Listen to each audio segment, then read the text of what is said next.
Comment dire je t'aime en chinois? 我爱你，我爱你. Avant toi, une phrase en chinois qu'il faut absolument connaître, c'est comment dire comment c'est possible en chinois. Comment c'est possible en chinois? 怎么可能？怎么可能？怎么可能？怎么可能？怎么可能？怎么可能？怎么可能？怎么可能？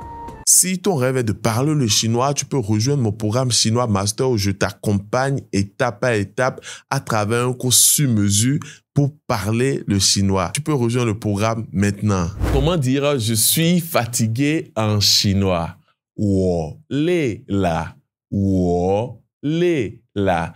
Donc la prochaine fois, quand tu reviens d'une journée super fatiguée, tu peux t'exprimer en chinois et dire 我累了。我累了，我累了，我累了。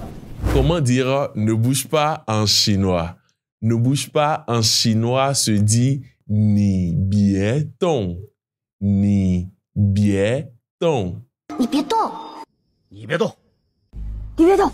Comment dire je ne comprends pas en chinois? Imagine tu es en train de parler avec un chinois et il te parle très vite. Généralement, quand tu commences ou tu entames une conversation avec les Chinois, il suffit juste que tu dises une ou deux phrases en chinois pour qu'ils se mettent à te parler super vite et à te dire beaucoup de choses. Et parfois, si tu ne comprends pas, tu peux simplement utiliser cette phrase.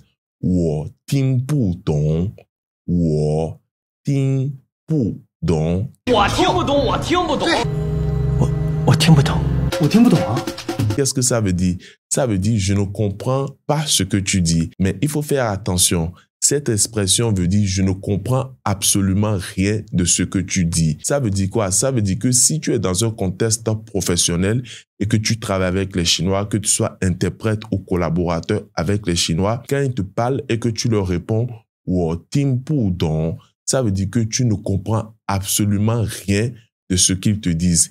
Et dans ce contexte, si c'est professionnel, ils peuvent avoir l'impression que tu n'as pas le niveau. Au lieu de dire « wo ting pu dong », je te conseille de dire « wo pu minbai », qui veut dire « je ne comprends pas ». Mais dans ce sens, ça veut dire « je n'ai pas bien compris ce que tu as dit ». Au contraire de « wo ting pu dong », qui veut dire « je n'ai absolument bien compris ». Il est très important lorsque tu démarres ton apprentissage de savoir comment discuter avec les Chinois. Et la plupart du temps, tu dois faire attention aux expressions que tu utilises. Si tu veux apprendre davantage et améliorer ton niveau et faire la différence entre toutes ces phrases et surtout comment les utiliser, tu peux te procurer mon livre 100 phrases pour parler le chinois où chaque exemple, où d'abord il y a 100 phrases dans le livre et beaucoup d'autres exemples, où chaque phrase a un contexte culturel. Ça veut dire que pour chaque phrase, on t'apprend quand et comment l'utiliser.